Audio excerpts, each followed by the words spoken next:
Macky takk na Sénégal xiif la may njëkke ndeysaan jaamee doom tee la koy tuddee ndeysaan réew mu ne bàccak lex yu duuf ku wax ngóoti ndeysaan moo lii metti na lay Macky Sall ak fa lim bu daw benn jabar ñaari doom wala ne noo ràgge duulin ko seer moo nu ko yóbbu moo fu na jëm nguur si tañ ko nii ndax moo jub moom Macky Sall ak fa lim bu ndaw benn jabar waaw ñaari doom mënu ne ya wala bàccee dëgg dëgg la non soxna si gis nga soxna si lenn moom ñëpp boole nañ ci d'accord ah am na ku dugg xaaral soxna si alors am na ku dugg ci ligne bi allo. Ibu ñëwaat naa maa woote woon naa tànk. waaw. mais damay dëgg rek lu femme bi jógee wax ni tànk quoi parce que sa waxtaan bi ak je sais pas gis waaw. vraiment man li femme bi wax ànd naa ci quoi. dëgg la. waaw li femme bi wax man ànd naa ci quoi parce que gars yi dañuy dugg rek pour perturber. xam nga. waaw dañuy dugg rek pour wax leen neex comprendre nga. dëgg la. dañuy dugg rek pour am ay buzz. comprendre nga. man pour man instant yii nii ñëpp ñu nekk ci gannaaw Macky Sall ay noonu sénégalais lañu quoi. dëgg non xëy. war ñu mun a am benn ndox bu ngeen mayee sax pour déglu leen. non. parce que loolu ma rek parce que c'est des gens yi nga xamante ne gëmuñu dara. xamuñu dara. non mais démocratie la nag mais wuy ma sa waa ji wuy ma. wuy ma rek loolu ma rek. waaw ma jëkkat yi. c'est des gens yi nga xamante ne gëmuñu dara donc bu ñu leen boo leen jëlee dugal leen ci seen laaj bi. dañ leen perturber li nga wax mais à preuve baa ngi nii. yëg nañ fi Idrissa Seck tàkk. dëgg la. nga laaj leen preuve mun ñu koo andi.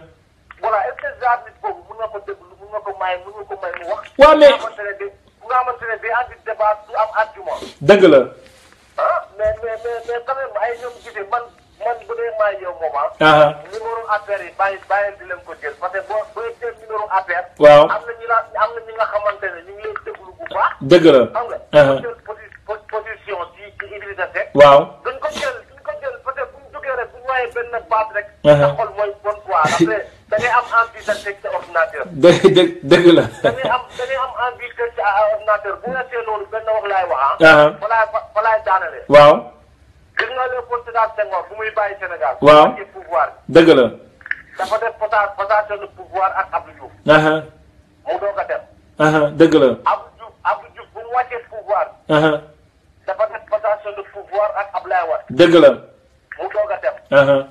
man maa la wax lii tey man Khalifa Diaby man maa la wax lii tey dëgg la. Macky Sall du nangu am passation pouvoir ak benn opposition. loolu mënu ko wuy ma mais loolu mënu ko bañ nag de. mais sa waay ma ne la. Macky Sall jaral na ko indi benn genre trou blanc. mu jël avion daw bàyyi Sénégal loolu moo koy gënal. dëgg la. jàkkaarloo ak Idrissa Seck di def passation de pouvoir. wala mu jàkkaarloo ak Khalifa Sall di def passation de pouvoir. dëgg la. keneen ak keneen. parce que Macky Sall ku soxor la Macky Sall xolam moo bon. non grave c'est le président de la République. oui. président man yow moom laay bañ a dëgg. dëgg la. président c'est pas un président digne de son nom. dëgg la. c'est pas un président digne de son nom. tey jii ñi buñ demee ba ci saaga. Macky Sall moo ñu poussé ci saaga. dëgg la mais jarul saaga nañu rafetal kàddu yi rek. Sénégalais melul nii. dëgg la. buñ demee dañ mel nii rek Macky Sall moo ñu ci poussé. dëgg la. Macky Sall moo jeexal suñuy xol. dëgg la. Macky Sall moo jeexal suñuy xol Macky Sall saa su ne mu ñuy def lu bon mais quand même bu yàggee il faut ñu foofu. dëgg la. il faut ñu foofu Macky Sall moo ñu mayee kenn. merci. waay jàkkaarloo ak opposition dépasse ñoom passation de pouvoir de faire politiquement. merci beaucoup. merci jërëjëf merci. ok merci beaucoup jërëjëf merci beaucoup gars yi intervention vraiment ak ñiy bind ak yëpp gars yi man damay lire en même temps vraiment li ngeen di bind yëpp dama siy bàyyi xel li ngeen di wax yëpp am na solo mais xam nga li ma leen di wax rek parce que gars yi suñ dun dugal waa appel ñoom dañuy jàpp ne ñun alors dañuy wax rek compte pour compte mais dañ leen di woon ne aussi am nañ ay argument yoo xamante ne ñun mën nañu débattre ak ñoom ci lu ñu bëgg rek ñun mën nañ ci débattre ak ñoom parce que gars yi Macky Sall fi mu nekk nii moom marchandise bu périmé la kenn mënatu ko jaay loolu mooy problème bi marchandise bu périmé kenn mënatu ko jaay te Macky Sall foofu la toll fi mu nekk nii parce que gars yi Sénégal yi defuñu qu'on se dise la vérité buñ demee ba suñu xale yi di sóobu autant di daw Sénégal ba di sóobu ci ay géej di dem ay libi ñu leen fay jaay c'est parce que mettitaayu Sénégal moo ko waral gars yi en toute sincérité ku waxal yàlla dama ne yaakaar bi nit ñi amoon ci Macky Sall ba ñu koy fal xam ngeen ne yaakaar boobu noonu yàqeeku na qu'on se dise c'est ça la vérité gars yi gis nga bu ñu fi nekk di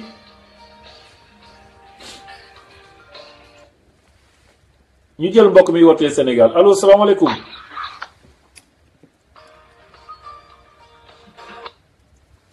kii woote France ma ne kii woote Sénégal rek mu yeggali salaamaaleykum allo oui. waaleykum salaam wa rahmatulah ñu ngi lay ziar. waaw yàlla delloo ziar. ñu ngi lay ziar. merci beaucoup. allo. c'est Ablaye. Ablaye Ablaye Sarr. Ablaye ñu ngi lay nuyu bu baax. oui grand. merci Ablaye oui ñu ngi lay déglu Ablaye. waaw Grand Yoff. waaw merci nuyu ñu waa Grand Yoff yëpp. maa ngi lay woowee grand maa ngi suivre maa ngi. waaw.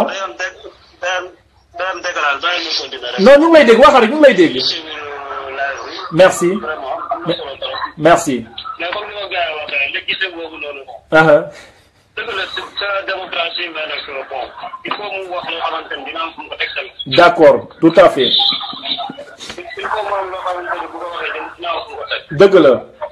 allo. mais allo oui ñu ngi lay dégg. xool da ngay wàññi Ablaye. Ablaye doo wàññi tuuti rek fi ngay dégloo laaj bi doo ko wàññi tuuti rek. ok waaw moom léegi baax na. waaw baax na waaw. bon gisee bon accusation grave. allo. xam nga wax ci président dina fekkee wax ay 74 milliards ay 44 milliards. waaw.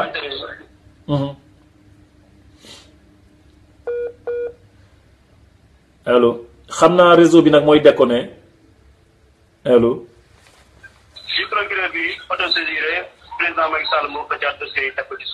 te muy dëgg. loolu bu demoon fi muy mujjee. mooy dëgg ji day leer parce que xam nañu finance yi le principal financier chantier de Thiès yi. waaw moom moo ko nekkoon te lépp ci moom la doon jaar. mais tout à fait loolu la wax naa ko gisee. ministre de l'Intérieur à l'époque. dëgg la. dossier yëpp xam nañu ci nekk. dëgg la. te Sénégalais yi ñu ngi commencé di xam dëgg yi vraiment. dëgg la. na gis nañ bàyyi seen yooyu parce que jàppul moom na jël président rek def bu doon papam la wala moom comme ak moom en personne. dëgg la. accusation yi nga xamante ni yëpp def nañ ko ci moom. taxaw bokk lu ne. dëgg la. mu nekk une personne boo xamante ni bu gëm yàlla la vraiment. digne. bu ko neexoon mu def comme ñeneen ñi tranché. dëgg la. xam nga am li ñeneen ñi di am ci état bi. tout à fait. dafa ko mais dafa nekk nga xamante ni Sénégal moo ko ñor. te muy dëgg bu wër. fii moom yëpp. waay. bon man benn appel laay def Sénégalais yi jël rétroviseur xool tuuti. waaw. mooy bu ñu xoolee histoire Sénégal ku mel ni Mamadou Dia. waaw. jàll bi. ku mel ni Cheikh Anta Diop jàll bi. dëgg la. ñu xool seen histoire dafa mel ni. l'histoire moom moo répété wu waat. dëgg la.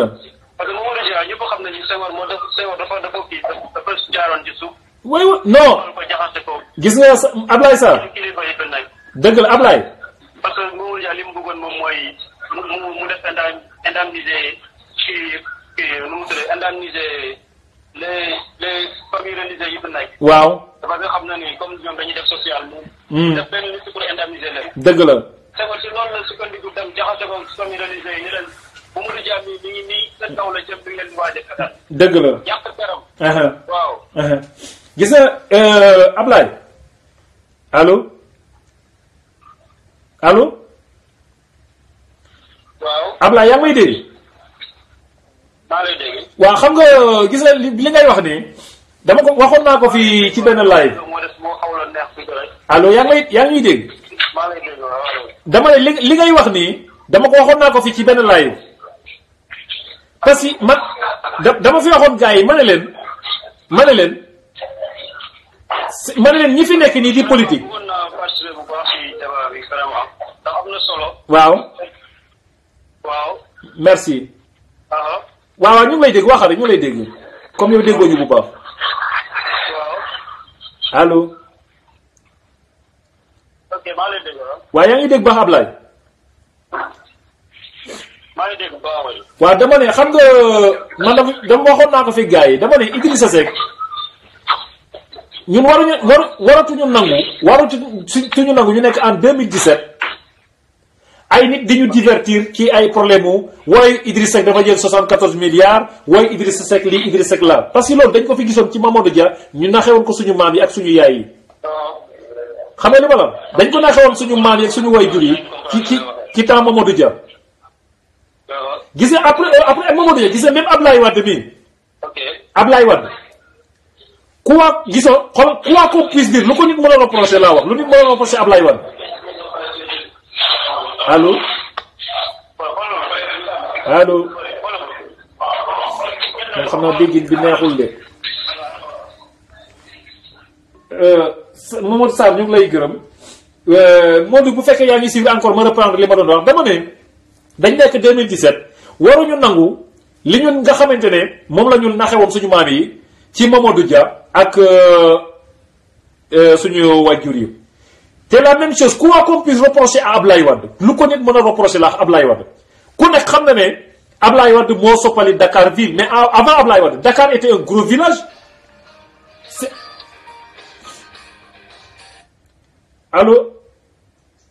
allo Abdoulaye. allo. maa lay dégg. waaw yaa ngi dégg bu baax. maa lay dégg bu baax. merci beaucoup dama ne xam nga Ablaye Wade lu ko nit mën a reprocher. ok Ablaye Wade lu ko nit mën a reprocher. Ablaye Wade moo soppali Dakar bi mu nekk Dakar nekk ville mais avant Ablaye Wade Dakar était un gros village. mais Ablaye Wade moo tax Dakar am nekk ville. te gis nga dama ko wax fii waxati ko dama ne Idrissa Seck ak Ablaye Wade bu doon ñoo continuer Sénégal ba tey bii ba 2017 bii. su doon Idrissa Seck ak Ablaye Wade dañoo àndoon ba 2017 bii gérer Sénégal kon xoolal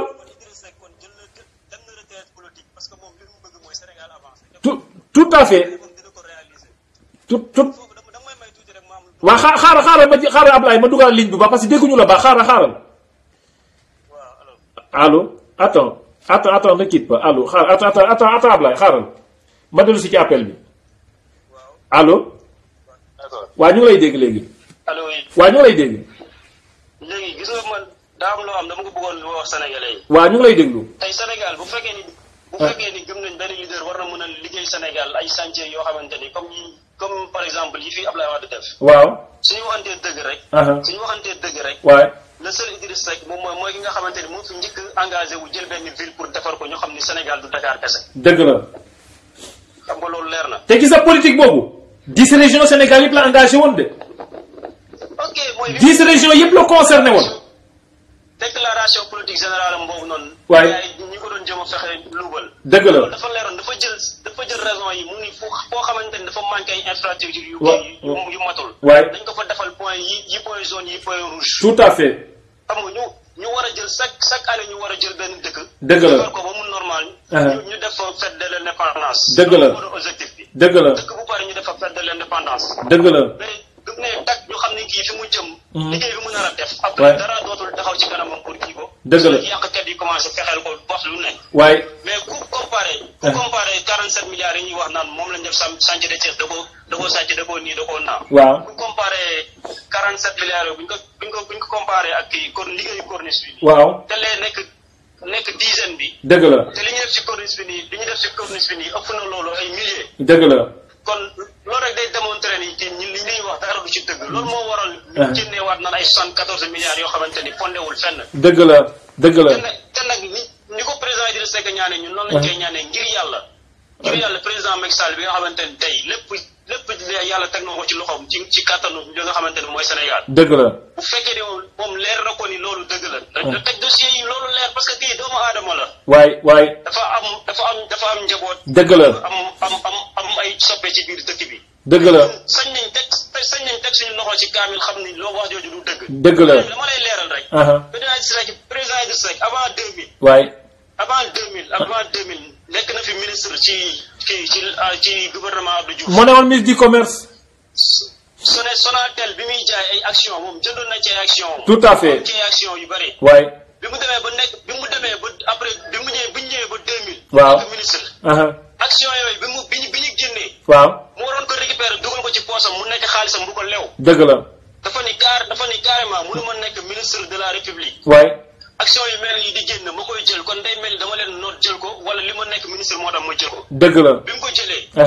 daf ko jox ay étudiant wu Thiès. Thiès tout la ko financé defal leen ko kii leen loger leen ci beneen kii. immeuble ci benn kër. dëgg la ci benn immeuble loger leen fa. dëgg si Sonatel bu fekkee ni loolu kii na ko dimbalee jaay. dëgg la dëgg moo defoo benn vision boo xamante ni tey leader yu bëri ñu ngi jéem a def loolu. di jël seen ressortissants étudiants di leen recadrer ndax loolu. tout à fait. xam nga loolu. vision boobu moom mooy ki ko fi génnee. dëgg la. xam nga internet bii nii nga xamante ni Sénégal jot na ci tey. dëgg la mooy ki def démarche pourtant ñu jot si bi ñu fi amee benn sommet aussi. bi ñu fi amee benn sommet boobu Sénégal dafa naroon def partenariat pour gars yi connecté wu pour am kii bi moom moo def démarche boobu tey. dëgg la nit ñi nañu wax tey yàlla tax. waaw mais gars yi moom noonu xam nga loolu laay wax gars yi sax xam nga man li ma leen di wax dama ne mën nañ def politique ku ne mën nga far fu la neex mais gis nga bu intérêt Sénégal taxawee dañu war a xool lii dëgg rek ñu di ko wax. gis nga foofu dama lay wax benn affaire. président Seck dafa am lu mu wax nee na Sénégalais yi xam nga la mooy seen problème. tey nga sol costume bu rafet toog. waaw ñu jox la cër ni kii kilifa la. Sénégalais yi mënuñu gëm ni kooku mën na toog di fen. dëgg la. man ngay magum jëmm sol sa grand mbubu ñu yaakaar ni kii kilifa la wala nangam Sénégalais mënu gëm ni kooku mën na toog di fen. loolu de dëgg la dëgg bu wër sax. léegi nag ñun loolu mooy suñu problème mooy ay kilifa yoo xamante ne dañuy toog si télé. wala ci rajo. di wax loo xamante ni ñoom seen bopp xam nañ dañuy fen. mais gis nga gisee bii nii nañ ma baal mais gisee bii génn nii. moom xam na ni day wax noonu pour wax rek mais li muy wax dara du ci dëgg. waaw mais non mais moom day gisee moom day divertir rek. mais malheureusement nag Sénégal problème boobu la ñu am ñu nga xamante ni di nga am courage taxaw wax dëgg ji. loolu dama ciy dem kii rek tuuti rek. dëgg la mooy li amoon ci assemblée bi passé rek. waaw am na député bu jàkkaarloo premier ministre. ni ko lan mooy position Sénégal ci franc CFA bi nii. dëgg la. lu toll ni premier ministre amul courage taxaw wax position am kooku taxawul pour combattre avenir jeunesse bi fi mu toll nii. loolu de dëgg la. dañoo rus si loolu noonu lu toll ni premier ministre ñu taxaw di la laaj lan mooy taxawaayu Sénégal ci franc CFA bi nga xamante ni coow bu jib la. dëgg la courage taxaw di ci wax. ñun leader yooyu lañ manqué leader boo xamante ni. di nga am courage taxaw wax li nga xamante ni. waaw pas yow sa bopp mais li nga xamante ni l'avenir. nga xamante ni pour l'avenir futur. dëgg la ñu jëriñoo ko. dëgg la ñu lay fay suñu xaalis ngay nekk def loo neex di guddaandaat. ça c'est vrai yow lu ko neex mu def ku faralu yow nag moom ci kaso bi la jëm loolu c'est vraiment c'est honteux. dëgg la te tel ni ñun incha allah bare nañ gis nga ne leen naa ko dalal sa xel. mooy gis nga nguur. nguur yàlla daf si wax lu ko daf si wax lu leer. moom mooy seet ki ka neex. mu jox ko nguur. dëgg la loolu ci kenn. loolu ci kenn dafa dégager lépp moom mooy seet ku ko sopp. dëgg la mu jox la nguur. dëgg la beneen bi mooy président Seck daa am lu mu wax. ci waxtaanam nee na. daa am benn aaya alxuraan bu mu fàttali. waaw yàlla dafay wax foofu noonu. naan. boo doon jël àdduna ak li ci biir pour financer ko pour mën a noot nit ñi seen xol ñu bëgg la. boo doon jël àdduna ak li ci biir pour def ko. du sotti lay sopp. loolu dëgg la. kon moom foofu xelam dal na ci incha allah bu jotee. yàlla dina def ci xolu jaam yi ñu bëgg ko. xam li mu bëggal Sénégal ñu votal ko mu fal incha allah. incha allahu rabi foofu la ñuy wax. vraiment ñu ngi lay encouragé bu baax a baax di la gërëm sa taxawaay rafetlu nañ ko bu baax a baax. jërëjëf vraiment Ablaye Sarr vraiment depuis Grand Yoff. merci merci beaucoup. vraiment merci nga nuyu ñu waa Grand Yoff yëpp vraiment jërëjëf.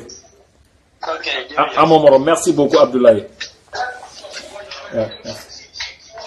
xam nga gars yi li Ablaye wax léegi nag lu am solo la en toute sincérité xam nga loolu mooy problème Sénégal nit ñi.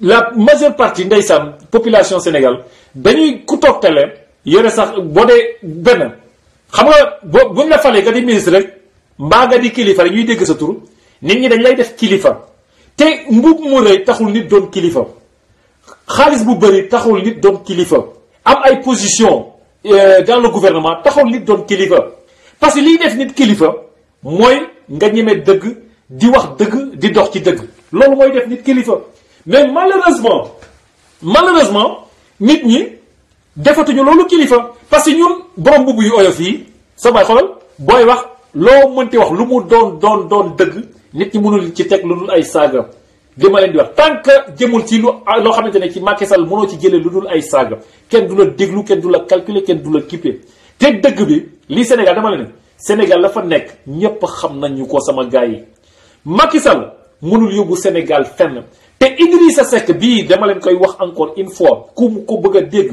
nga dégg ko ku mu ko bëggul dégg nga bañ ko dégg billahi wallahi dama ne ku ma indil alxuraan kaamil ma teg ci sama loxo waat ko amul kenn ku gën a jub Idrissa Seck amul kenn ku ko gën a dëggu amul kenn ku ko gën a bëgg avancement Sénégal billahi wallahi moom yëngatoom ci politique yëpp pour njëriñu Sénégal la ak njëriñu Sénégal yi loolu kese moo Idrissa Seck loolu kese moo ko tax di def politique mais billahi wallahi jiitalu ci partem jiitalu ci intérêt wu boppam lu dul intérêt Sénégal te encore waaye gars yi xooleen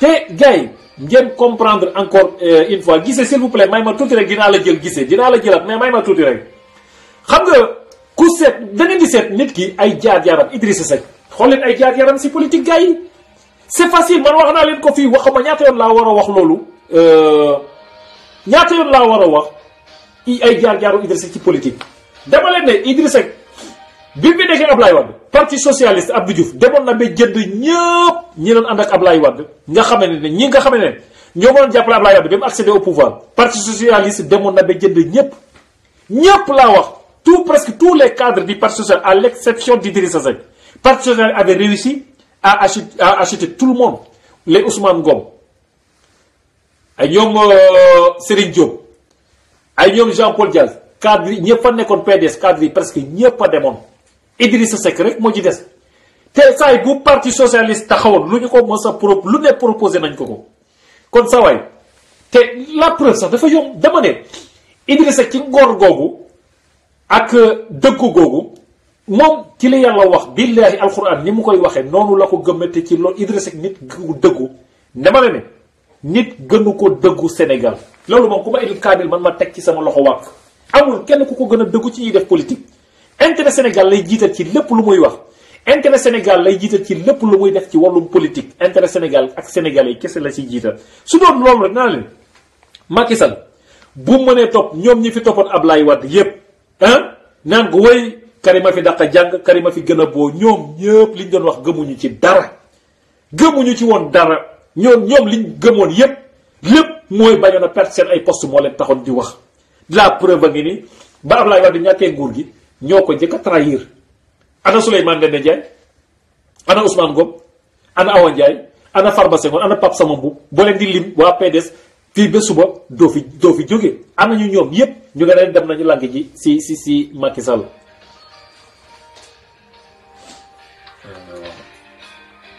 ça c'est Guissé encore c'est sûr que c'est Guissé moom day changer ay photo mais c'est Guissé allô allô ko allô allô allô oui eh bien kooku allo salaamaaleykum oh là là ligne ba mooy bañ gars yi dama ne man li ma wax dafa leer comme midi affaire yi ñu utatuñu ay parparloo dañoo bëgg a yee nit ñi ci lëndëmal gi leen nit ñi di lëndëmal ci Idrissa Seck njëriñ bi mu amal Sénégal ñun loolu lañu bëgg a leeral boppu nit ñi parce que duñu nangu doon ay sénégalais gis sénégalais boo xamante ne dafa amal njëriñ askan wi sa waay ñu bëgg a déglu ay ñoo xamante ne mënuñu yóbbu Sénégal fenn amuñu benn xam-xam bu yóbbu Sénégal fenn sa waay di ñu bëgg a tuur ay lëndëm di dëpp suñu xel yi dañu koy bañ bett ci suuf dañuy ñun lu ñu mën a mën taxaw pour ubbi xel nit ñi dinañ ci taxaw ubbi ka yéen a gën a xam ne Idrissa Seck bu ko Macky Sall dafa bëgg leen élection 2012 te du am benn candidat devant lui moom mun leen ne Macky Sall bi taxaw fexe ba xeex Karim Wade fexe ba écarter Khalifa Sall bu amoon benn moyen bu mu écarter Idrissa Seck du hésiter benn seconde du ko hésiter mais la preuve heureusement que moom il était te man li ma jaaxal gars yi même Ablaye Wade waa APR dañoo war a bàyyi di def ay reproches Ablaye Wade mais Macky Sall il est comptable de la gestion d'Abdoulaye à 100%. Macky Sall est comptable de A à Z. Macky Sall il était au cœur du pouvoir dans ak Abdoulaye Wade ban poste la occupé wu amul dara lu ñuy reprocher Abdoulaye Wade ci lu bon loo xam ne Macky Sall n'est pas comptable. Encore une fois y a que Idrissa Seck moo doon jéem a raisonner Abdoulaye Wade mais malheureusement bu fekkente ne 40 personnes dañoo nekk di yàq allo allo waaleykum salaam allo. sëñ bi dama bëggoon a dugg si émission bi quoi. waaw ñu ngi lay déglu sëñ bi yaa ngi en direct. d'accord maa ngi en direct. oui. léegi. waaw sama waa ji. lu muy wax neex na trop. dëgg la. Sénégal yi ànd nañ si trop. déglu nañ ko am na solo am na sens. dëgg la. mais bu mu yàq émission bi si kii Idrissa Seck. waaw. mais na doon Idrissa Seck mais bu mu ko tuuf doomu aadama yi. parce que doomu aadama yi ñooy xool ki leen saf ñu jël ko mais ba yow mi nga xam ne yow yaa ubbi pour doomu aadama yi nga ñëw exposé doomu aadama boo xam ne nit ñi pare nañ si moom ba pare quoi. yow wuy ma allo sama waa ji yaa ngi may dégg allo. oui. waaw ma ne yow. allo oui. waaw yow yaa ngi may dégg. yow kan mooy sa candidat. man sama candidat Ablaye Wade la. mais Ablaye non wuyu ma sama sëriñ wuyu ma yaa ngi may dégg. waaw man sama dégg toute ma vie laa wax toute ma vie wuyu ma sama dund yëpp PDS laa ko passé. waaw sama dund yëpp PDS laa ko passé. waaw mais wuyu ma Ablaye Wade ku tax mu egsi au pouvoir. waaw Ablaye Wade ku ko tax mu egsi au pouvoir. Ablaye Wade ginnaaw yàlla Idrissa Seck tax non ginnaaw yàlla sama sëriñ wuyu ma ginnaaw yàlla nañu waxtaan rek nañu waxtaan dama ne ginnaaw yàlla Idrissa Seck moo tax Ablaye Wade egsi au pouvoir. mais xam nga Sénégal duñ bëgg ba pare bañ duñ bañ ba pare bëgg. non bañ amu fi non wuyu ma bañ amu fi. ok buñ bañ doon duñ jël Macky Sall mi nga xam ne mënul dara ñu jox ko réew mi. mais le problème non xam nga lu indi loolu. xam nga lu indi loolu mais xam nga lu indi loolu allo mais 2012 ñëpp dañ d'accord candidat yi ñëpp dañ opposition bi dañ d'accord ne kenn du def campagne électorale yaa ngi may dégg Macky Sall mii def ko signé woon ne du def campagne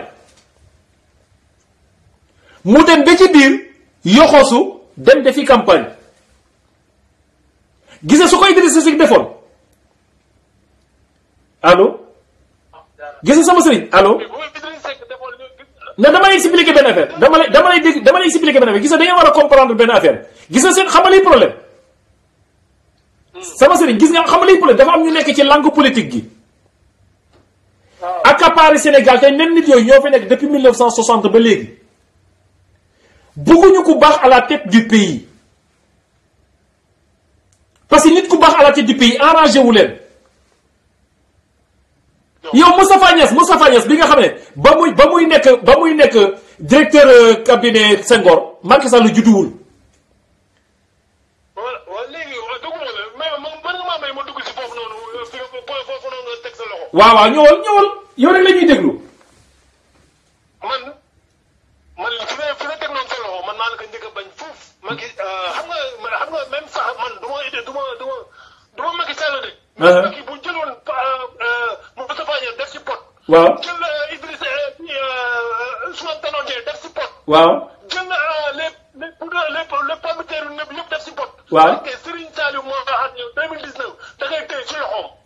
ndax Sénégal yi dañoo maar si paa yooyu. waaw ndax bañ juddoo ba léegi ñu ngi bay. dëgg la dafa ñëw woon Sénégal yi ba pare dëgg ba pare daanu. dëgg la man du ma Macky Sall de. def mooy dëgg la paa yi nga xam ne tekkuñ dara. gis leen dañoo gën a bëgg fees bi. waaw waaw mais xam nga yow da nga ma ne Ablaye Wade nga allo waaw da nga ma ne yow Ablaye Wade nga. ba mu juddoo ba léegi. moom laa lay wax dama lay expliquer leen rek dama ne yow nag vraiment bu dee vrai Ablaye Wade nga. waaw xam nga leen am na xam nga yow wër na leen 2019. waaw xam nga déjà yow ne nga da nga bëgg Macky Sall jóge fi. non may ma rek dama lay expliquer rek yow da nga bëgg Macky Sall jóge fi. te yow li nga bëgg man nii moom laa bëgg. te wóor na ma ne presque 80% des Sénégalais loolu lañ bëgg. 90% du 90% pour Sénégal yëpp moom lañ bëgg. waaw mais xam nga lan mooy problème bi. waaw seulement pour loolu mën a am. xam nga Ablaye Wade mënatul doon candidat xam nga Ablaye Wade mënatul doon candidat Sénégal. ah du waxaale lu ñu ko Ablaye Wade. non dama lay ñëw rek xam nga Ablaye du mënatu ko doon allo. waaw te normalement PDS ki fa waroon mën a doon candidat mooy Karim Wade. kenn werante wu ko bu dee Macky Sall tegal na ko source bi rek. waaw loolu la expliqué dama ne xam nga PDS Ablaye Wade rek moo fa kii Macky Sall kii Karim Wade moo fa mënoon doon candidat boo xamante ne valable na. sëñ bi. waaw. affaire président moom ah. doonul si Macky Sall doonul si Karim Wade. waaw doonul si Idrissa Seck. am nii la doon te ak Sénégal yi maar nañ maar koo xam ne. waaw bu war a jëlee fii nañ la fi jëlee bu soobee sëñ Tuubaa. dëgg la. te ki war a toog ki yàlla tànn pour mu toog si jal bi. waaw xamoo PDS lay jóge xamoo day riir fa tourné taxaw si bopp koñ bi ñu jël ko teg ko si gouvernement bi. mais dina am. dëgg la que soit alpha kenn dina toog si bopp ko réew mi. dëgg la da si ki nekk si réew mi parce que suuna buum mi dafa jeex. fay ay sàll dafa jeex si àdduna bi. waaw ñun ñëwuñu fii pour fay dañu gouverner wala sàll dañu gouverner dañoo ñëw fii pour un président pour tous les Sénégalais gouverner ñu loolu lañ bëgg. dëgg la mais xam nga li ma lay wax sama sëriñ allo. waaw tey yow. xam nga moom laa lay xam nga liy problème suñu problème xam nga lan la. nekkul ne man damay xam nga liy problème xam nga tey Idrissa Seck mënu ma ko imposer kenn parce que xam nga liy problème ñun ñëpp ay sénégalais lañu. dañoo woote waxtaan ñun waa opposition bi. pour xool naka la ñuy def pour jëlee fi Macky Sall. yaa ngi may dégg. te ñun pour ñu jëlee fi Macky Sall loolu laa xam nga ñun pour ñu jëlee fi Macky Sall ñun opposition bi suñu intérêt mooy ñu booloo suñu biir doon benn. parce que man xool def naa ay débat wax ne ñun dañu ñaan Ablaye Wade mu def le tout pour moom Idrissa Seck ñu toog. parce que comme ay ñun candidats yi ñu amoon ñett lañu woon yoo xamante ne ñoom rek ñoo fi mën a jëlee Macky Sall muy Karim Wade Idrissa Seck Khalifa Sall. ba pare Macky Sall dafa écarté Khalifa Karim ci jaay doole allo malheureusement sama waa ji dem na mais malheureusement allo ah ok non réseau moo doon déconné yaa ngi may dégg dama ne comme xam nga ñun suñu combat ñun yëpp ñoo bokk objectif waaw dama ne ñun réew mi ak les pro Khalifa Sall ak waa PDS ak waa Malick Gakou ak waa Bamba Dièye ak waa Moustapha Sy Djamil ñun opposition bi xam nga ñoo bokk même objectif ñoo bokk combat suñu combat mooy jële fi Macky Sall donc de ce fait sama sëriñ ba di donc am na keneen ko dugg si allo sama sëriñ bi doon woote Italie maa ngi jégalu allo. salaamaaleykum. waaleykum asalaam soxna si. waaw man la Taja Diouf. Adja Diouf. Taja. waaw soxna Taja noo def. sant yàlla. naka yitte yi. ça va alhamdulilah damay doog a dugg ci panel bi donc du coup li ma jot a déglu ci waxtaan bi bariwul mais si j'ai bien compris. ñu boole doole yi. tout à fait ci ngeen nekkoon di wax. waaw boole doole yi opposition bi ñu boole doole yi pour jële fi Macky Sall. waaw. man li mu ci rek. mooy li may sànni ci panel bu ma dugg rek. parce que man dama apolitique. pour le moment. dëgg la. ndax gisaguma woon ku ma doy. dëgg la. dinaa sànni nag toujours sama carte. ki ma yaakaar ne buñ ko joxee mu liggéeyal ñu Sénégal bi yoon jéem nañ ko def ci deuxième tour bi malheureusement liñ ci gis ñun ñëpp ko gisandoo. dëgg la.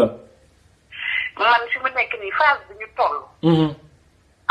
amul parti politique amul dara. dëgg la. nañ ñëpp jéem a wuti ji seeni carte d'identité parce que xam nañ ne carte moo fi jëlee woon Père Wade. dëgg la. nañ ñëpp jële ji parce que. comme jéem nañu fexe ba yeneen façon carte moo fi nekk te ñëpp jotuñu. nañu jéem a phase boobu la ñu toll ndax 2019 soobee ñu sorewul. dëgg la. préparatif yi foofu la. ñi nga xam ne ñoom ñoo nekk ci Sénégal war a yor mbir yi. waaw. nañu lañ ba fichier yi. dëgg la. fichier yi boppam parce que ci élection yi ñu passé bi fi amoon yàggul dara. waaw mooy législatif yi rek. législatif yi. waaw. pratiquement. affaire bi ko woon na. dëgg la. du ma ne sàcc la du ma ne dara. dëgg la. wax ku wax si boo deewee sa tëraay ba mel. dëgg la dëgg la. ma rendre compte sa bopp. dëgg la. waaye jaxasoo woon na. objectif u ñàkk a jaxase woon c'était pour am majorité bi à l'Assemblée nationale. tout à fait. nit ñi dofuñu. donc bu présidentielle ñëwee parce que yu mel noonu test la. dëgg la. présidentielle bu ñëwee ñu ne defoon nañ ko mu neex dañ koy dolliwaat. dëgg la. raison pour laquelle. ñun ñu nekk ñun expatriés yi parce que bu ñu amoon lu ñu neex ku nekk boo sañoon. donc fa nga xam ni foofu la say racine nekk. dëgg la. bu ñu génnee man des fois dama naan immigration. nattu la. nattu la immigration nattu la. dañuy ñibbi ñuy ñëwee mais man dama leen di ñëwee. parce que dara gënul nga wëlbatu dara xew. waaye. nga gis sa mbokk yëpp entouré de say mbokk. wallahi. fii tey boo nekkee ci benn appartement benn bâtiment raar nga gis ñu bokk benn réew sax bokk benn bâtiment. wallahi te muy dëgg bu wër. boo nee wuy kenn du la fa fekk. kenn du la fa fekk te muy dëgg. bu sañoon ñun ñëpp ñu toog liggéey ci suñu réew. développé suñu réew. suñuy doom xam suñu culture. tout à fait te muy dëgg. donc comme yàlla dogal na li muy dogal ñu nekk fii te am nañu njaboot ñoo xamante ne xëy na déggal nañ ñu. ñu jéem leen a mobiliser. dëgg la. parce que dafa am lu war a jeex ci Sénégal. am na solo. dafa war a am lu jeex ci Sénégal jeexoon na fi yàgg na. affaire buur di bumbi. dafa war a jeex. daf fi war a jeex de. wax dëgg yàlla nee naa ca njëlbeen je suis apolitique. Père Wade dindi woon ni fi loolu ba joxoon nit ñi suñu liberté. wallahi ci lu wër. loolu moom dëgg la. ñu ngi koy commencé perdre. dëgg la. léegi nag lu ñu war a ñaax actuellement phase bu toll loo gis dafa am début nañu fexe ba ku ne yor sa carte d'identité. xoolal gis nga soxna si xam naa li ngay doog a dugg sax mais yàlla xam ne bi may commencé waxtaan bi. waaw loolu laa commencé dama ne damay lancer appel man tout le temps moom laay ubbee moom laay tëjee. tout le temps bu may ko wax damay lancer appel tous les Sénégalais ñu dem ku amul sa carte nga fexeel def le tout pour dem récupérer sa carte d'identité. parce que suñu première arme mooy carte d'identité. très bien. parce que ñun dañu bëgg comme Macky Sall dañ ko fi teg démocratiquement ñu jéem ko fi jëlee démocratiquement. tout à fait. su nanguwul loolu nag ñu woon ko beneen façon. mais d'abord na ñëpp jël seen ay carte d'identité pour que vraiment ñun ñëpp mun a voter. c'est un droit. parce que bu fekkee ne dañoo marté duñu voter aussi ça sert à rien. waaw. voilà waaw. parce que si mu nekk nii 2019 la ñu ngi 2017 bientôt ñu dugg 2018. bien sûr. dans un an mais ku amul sa carte d'identité fi mu nekk nii war nga demander le pourquoi. tout à fait je suis parfaitement d'accord. bu njëkk bi mënoon nañ ne dafa jam. dëgg la. mais c'est pas normal amul dama bokk ak yow parti bokkuma ak parti. waaye parce que da nga koy soxla sax pour autre chose. tout à fait. da nga koy soxla pour autre chose. te muy dëgg. waaw donc ku nekk dafa war a am sa carte d'identité amul dama bokk opposition bokkuma fii boo amee sa carte d'identité muy arme nag ñu doog a commencer sensibiliser. dëgg la ñam nañu ñii ñamati ñii. ñu xool. dëgg la Gambie li ñu def fii. waaye. Gambie li ñu def nii c'était démocratique. waaye. dañu dajale. def seen loterie ki génn jiite dëkk bi ñu topp ci ginnaaw. am na solo soxna si. man loolu laa naan opposition man aw ma parti moo tax ma mën a nekk. foo xamante ni dina àtte. dëgg la. aw ma parti su suma ci benn. dafa nekk ne. waaye bu ñu fekkee dañu ne dañu bëgg a jëli jiw fii. te ñu yore suñuy carte mu wóor. ndey. bu ñu xaajoo gâteau bi du dem. dëgg la. mais ñu dajaloo. tout à fait. amul benn président dans le monde boo xamante à 55%. amul non loolu moom amatul gagné ay élection premier tour moom amatul fenn. waaw. waaye léegi bu ñuy boole bu ñu xamee ne nii mënul dem ñu boole teg seen idéologie bu mënul dem. ñu teel a dindi parce que ku fi gàtt teg. say gars yomb nañu la. dëgg la am na solo. man lu ma bëgg ñu libéré Sénégal ñun fi mu nekk nii on est plus libéré. non ça c'est vrai franchement dañ ñu jël en otage non soxna si nga gis nga li ngay wax ni loolu dama ko gaay dama ne li tax xam nga jële fi Macky Sall li tax mu nekk urgence déjà dañ ñu jël en otage parce que mënuñu comprendre déjà imaginer dama la ni ñoom Moustapha Niasse yi nga xam ne ñu ngi fi depuis les années 1960 accaparé suñu réew mi ku wax bu ñu demee ba ñoom Moustapha Niasse di saaga ay nit ndax Macky Sall xam nga ne y a un problème te teguñu ko fenn lu dul seen ay intérêt personnel loolu tax ñuy lancer appel Sénégal yi nag ña leen parce que déjà li ñu mënul comprendre gis nga que réew mi képp ku fi wax te waxoo loo xamante ne maanaam lu neex Macky Sall la gis nga ñii ñoo jóg toj sa kër wala yow ñu jàpp la tëj wala de toute façon ñu fexe ba isolé la xam nga loolu otage vrai otage la ba li ci garaaw mooy suñu lépp suñu société yëpp France moo ko lépp lu baax Sénégal France teg na ci loxoom. waaw dégg nga man la dañu ñoo delluwaat ñu bañ a lii. mais loolu la lay expliquer xoolal autoroute à péage bi soxna si. waaw. gis nga autoroute à péage bi doo fa gis benn station bu dul Total. loolu kay ñun ñëpp xam nañ ko. bu dul Total gis nga aéroport bu bees bii aéroport Diass bu bees bii. aéroport Blaise Diagne bi. soo fa demee boutique yi fa nekk boutique ci aéroport bi. waaw lépp la Gardère moo ci teg loxoom. mi ngi fii ci Paris. la Gardère mu ngi fii xam nga moom moo teg loxoom maintenant ci boutique yi nekk aéroport yépp moom moo yore monopole bi. mel ni Sénégal yi duñu ay nit. soxna si nga dem port boo demee port bu Dakar boo demee port bu Dakar yépp ay entreprises françaises ñoo fa teg seen loxo di sous-traité ak ay petites entreprises sénégalaises. xam nga loolu jaaduwul. xoolal waxuma loolu mais yow jëlal Auchan xoolal Auchan soxna si Auchan. naka la commerçant sénégalais mën a concurrencer ak Auchan. au nom de déjà Auchan il devait pas s'implanter au Sénégal dañ ko waroon bañ ba tëdd ci suuf Auchan warul woon teg tànk Sénégal. lépp lu am dans un magasin Auchan mi ngi génn Sénégal. mais loolu mooy problème bi am na ci yeneen boutiques yi nga xamante ne sénégalais yi ay góorgóorlu sénégalais ñoo ko yore seen i koñ. waaw mais loolu yëpp soxna si en toute sincérité loolu bu fekkente ne du otage lan mooy otage. moo ma jaaxal. mais Sénégal yi nag ñun Sénégal tamit ñoo war a am fula gu mat sëkk man soxna si sama ñaar dërëm du ma ko yor dem dugg Auchan du ma fa jënd sa butéelu ndox. pour lan may dugg Auchan di fa jënd. parce que bu Sénégal yëpp man ko woon boycotté Auchan su ñu leen boycotté woon dinañ jógee Sénégal mais malheureusement sénégalais moo complexé. voilà dañu complexé fi mu ne nii ñi yàlla dénk wërsëg tuuti. ñi yàlla dénk wërsëg tuuti nga xam ne ñoom ñoo doon dimbali boutique koñ gi. di fa jël ay kii ba fin du mois ñooñu yëpp xoolal dañ fa naan ñukk léegi boutique koñ yi dem ay Auchan. ku nekk dem fa di jaay taar. benn cas rek moom ma métti. waaye. muy le système de wari. wari. couleur yi xam nañu luy wari. dëgg la. donc bu ñu demee ba un Sénégalais jël ko. yor ko ñu war ko ci jàppale tuñ ko parce que wet dañu ñoo leen di kaat. dëgg la. ñu favoriser les autres les Américains ñun ku ñëw rek léegi teg suñu loxo mais xoolal orange ni mu monopoliser Sénégal. dégg te orange de du Sénégal ça n'est presque toute l'Afrique de l'Ouest. Père Wade nee naa la man je suis apolitique mais gisoon naa ne woon na fi yooyu yëpp ñu jaar yu si bindoon na ko fi. dëgg la. ñooñu nit weddi woon na leen. parce que xamoon na li nekk ci ressource minière bu Sénégal. dëgg la.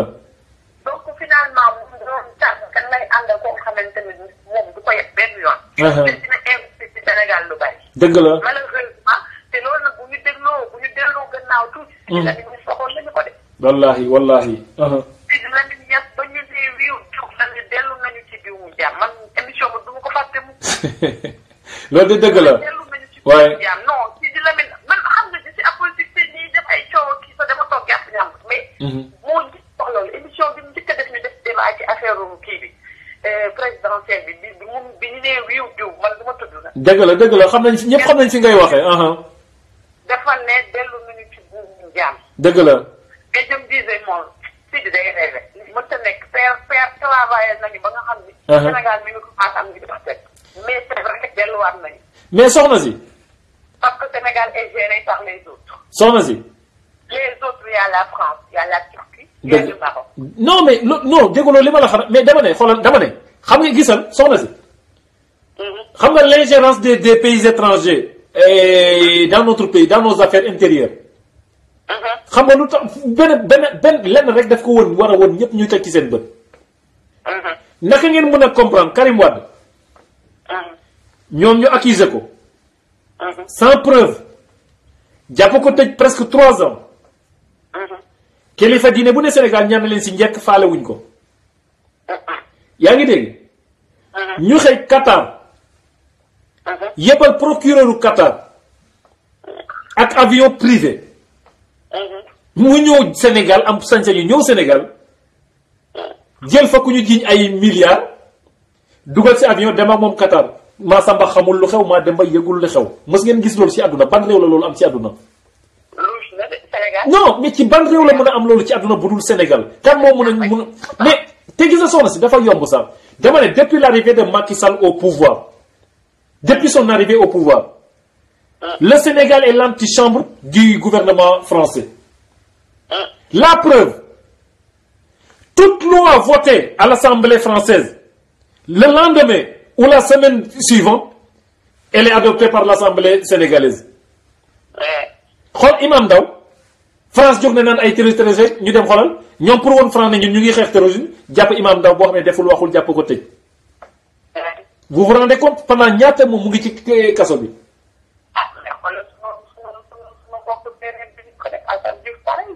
moom laa lay loolu laa lay wax. waaw mais Assane Diouf.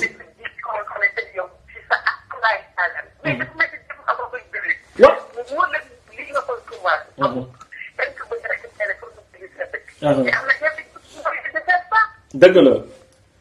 parce que loolu moo tax ñu def ko boo xam ne. joxoon nañ ko droit de xaw ma sotti ni ñu ko tuddee su fii mooy quitter le pays en France. waaw. ñu ko tuddee donc xam ne waxoon nañ ko mu génn dëkk bi.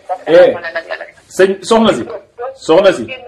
soxna loolu man méchanceté loolu nag moom damay accuser ambassadeur bi nekk États-Unis. non loolu moom laay wax. benn nit ñëw Europe wala États-Unis fu ne. waaw dëgg la. moo tax bu ma dégloo. que ni sa famille ñu ngi dikk bi parce que dañu xaw a ragal. bon fexe nañ ko ba jaxase ko parce que kër dina yi dafa sensible au Sénégal. dëgg la. donc du coup fexe nañu ba xaw ko jaxase foofu pour mën ko récupérer. mais Assane foofu noonu gis nga Assane heure boobu Assane moo ko def. waaw man dama defee ne ñoom dañu yaakaar ne duñu jóge ci nguur ñu traduire leen. waaw non mais non ñoom non mais xam nga li problème ñoom seen politique nag loolu la de soxna si. gis nga ñi ñu amal affaire nii Macky Sall ak ñi ko wër nii xam nga seen politique lan la. accaparer réew mi pour notre Sénégalais yi pendant 20 ans. ñoom seen gis nga seen i pexe loolu la. mais Sénégal yi nag ñoo war a ubbi seen i bët. war a bañ lii ñii di fexe ñu dakkal ko dès 2019 dañ ko war a dakkal dès 2010 parce que problème bi yëpp soxna si problème bi yëpp Macky Sall la. loolu nag pour mu mën a am nag ñëpp fexe ba ñu am seen i carte d'identité ça c'est vrai. léegi nag je ne sais pas. li ñu waxoon ne ku jotul sa carte tey jii xanaa pour dem ci waa carte ci loolu ba tey parce que xam nañ ne un jeune bu am mu nekkee amul 10 000 francs pour defal carte d'identité. loolu war nañ ci travailler moo tax ma ne l'opposition bi nekk Sénégal ñoom seen liggéey actuellement. ci loolu la ñu mën a waxtaan. tout à fait. bon j'ai vu que xaw ma ndax loolu ma ngi dëgg loolu du dëgg. lan si. nommé nañu keneen pour mu mën a superviser les trucs électoraux je sais pas dëgg. ah non mais soxna si. soxna si. waaw incha allahu rabi 2019. waaw ñun ñooy superviser suñu bopp élection yi. de toute façon mën naa lancer appel ko xoolal bépp sénégalais gox boo nekk village boo nekk quartier boo nekk dinañu mobiliser jeunes yi quartier yépp ku nekk dem taxaw ci ay bureau de vote xoolal affaire man de toute façon fa ma dëkk. fa ma dëkk xel xalaatul benn waa APR sàcc fa carte. parce que ñun suñ bakkan lañ ciy teg. il faut que ku nekk voilà am sa kër. loolu moom. bu boobaa nag ñu xool nu ñuy doxalee li ci def. non non non. pour le moment daal moom. on est presque en 2018. donc li fi gaaw na gaaw boo xam ne bu yeboo ñu. man daal soxna si li loolu laay ñaan loolu laay ñaan gars yëpp man soxna si. commissariat yi dañu génnul boo ñu mën a nekk. de l'intérieur pour sama carte d'identité génnul. def sa photocopie récépissé depuis telle date ba telle date. dëgg la man daal soxna si xam nga man moom laay ñaan gars yi rek loolu laay ñaan ñëpp man février bi ma demee Sénégal. incha allah man dama ne février passé bi maa ngi woon Sénégal. ba ma demee damaa jiital sama waa kër yëpp sans exception ñëpp dem uti carte d'identité sama waa kër yëpp laa yóbbu ñu ut seen carte d'identité. loolu la ñëpp war a def nag. loolu nag man loolu lay wax ñëpp pour ñëpp taxaw ci loolu. parce que problème bi mooy képp wax jéeg yëpp mais il faut que nit ñi aussi dem mu jaral leen perte temps. parce que man j'ai perdu beaucoup de temps ci affaire carte d'identité yi. mais te gis nga depuis février laa wax. ba ma fay jógee laa fa def damaa def procuration bàyyi ko fa. sama carte imagine février ba léegi barki démb lañ may soog a woo sama waa kër woo ma ne man ñu ngi doog a retirer sama carte d'identité. depuis février ba léegi presque 1 an. vous vous rendez compte madame. xam nga doy na waar. mais nag de toute façon li ma wax rek ñun daf ñu war a ku ne daf ñu war a jaral lu ne pour ñu jot suñu carte d'identité. en tout cas ci phase boobu lañ toll. voilà bu loolu amee moom li des dina yombal lijjanti. parce que li wërte wóor mooy Macky Sall li wërte wóor Macky Sall mënul am mukk 40% Sénégal mënu ko am c'est pas possible ci élection. ça c'est vrai. waaye 40% Macky Sall mënu ko am Sénégal ci élection présidentielle. voilà donc di ku ñun dañuy lancer encore lu appel bi que ñëpp vraiment nañ ñëpp def seen kent lay kattan s'il vous plaît pour ngeen récupérer seen carte d'identité yi. parce que am na solo trop mooy suñu première arme boo xamante ne dinañ fi mën a jëlee Macky Sall. voilà donc vraiment soxna si maa ngi jégalu ci dagg bi ma lay dagg mais maa ngi lay bàyyi nga continuer. ok donc loolu laa amoon pour li may wax saxaar ma bàyyi pour les autres mën a. ok vraiment merci beaucoup et jërëjëf. nañuy live rek di inciter les gens à avoir leur pièce d'identité. incha allahu rabbi. maa ngi gërëm ñëpp di nuyu ñëpp nag merci bien. vraiment jërëjëf soxna si merci beaucoup. bonne soirée. merci. incha allahu rabbi merci et bonne soirée à vous. au revoir. merci. bon ñu ngi remercier soxna soosu doon woote léegi France donc gars yi vraiment maa ngi leen di sant encore une fois xam naa foofu laa leen di tàggatoo parce que depuis 20 heures on est ensemble téye naa leen fi lu yàgg mais comme ni ma leen koy waxee rek le combat lii la ñun Sénégal rek moo ñu yitteel encore une fois loolu laa leen di wax ñun waxuñu parce que dañu contre la personne de Macky Sall mais non mais dañu contre la politique de Macky Sall on est contre la démarche de Macky Sall moo tax suñu combat mooy faisons en sorte que Macky Sall saute en 2019 incha allahu rek. Cheikh Tidiane Fall wooteel ci WhatsApp bi s'il vous plaît wooteel ci WhatsApp bi bul woote ci Facebook bi parce que day dagg vidéo bi s'il vous plaît. ci Facebook bi s'il vous plaît wooteel ci WhatsApp bi bu fekkee yaa ñuy dégg Facebook s'il vous plaît Cheikh bu fekkee yaa ñuy dégg bul woote ci Facebook bi wooteel ci WhatsApp bi. donc sama gars yi vraiment maa ngi leen di sant bu baax a baax di leen gërëm encore une fois di leen remercier nag yéen ñi fi participer yëpp vraiment merci beaucoup Tafa Touré merci Abdourahman Al Ansari merci beaucoup Amadou Guissé APR merci vraiment merci gars yi fi wootee ñoom Moustapha Sylla vraiment merci ñoom Diop ñoom Ibra Dione merci ñoom Ndiaye Italie ñoom Abdoulaye Sarr Sénégal Grand Yoff vraiment merci Soxna Taha Diouf mais thank you my brother Mbaye Diouf depuis États-Unis vraiment merci Ablaye Tall Ablaye merci Yaay Fall vraiment merci beaucoup Yaay Fall merci à toutes merci à ma sœur Bambi Gadega Camara merci beaucoup Faye Ousmane aussi mon frère depuis l'Italie buonasera à tutti vraiment di remercier aussi sama sœur aussi Sali Sagna parce que asi ñoom vraiment Sali Sagna et l'autre comment ça s'appelle depuis Italie là manko bu ay Diakhaté Aïda Diakhaté ma sœur Aïda Diakhaté ma sœur Bambi Gadega Camara vraiment ñoom il faut que ñu leen di remercier tout le temps vraiment merci beaucoup Amadou Guissé di remercier waa Italie yëpp di remercier ma gars yi Espagne yëpp merci beaucoup encore une fois Tafa Touré merci beaucoup vraiment gars yi ñu ngi leen di remercier merci beaucoup encore à ma maman Rika moom aussi merci beaucoup Cheikh Tidiane Fall vraiment maa ngi remercier ñoom Amadou gars yi yéen ñëpp parce que comme ni ma leen koy waxee tout le temps su ma sañoon tur yi dañuy défiler pour mën a gis yëpp Alaaji Bàcc Thianta merci Moussa Ndaw vraiment sama gars yi ñoom Badiane ñëpp yéen ñëpp maa ngi leen di remercier vraiment kontaan naa ci yéen trop amu leen morom.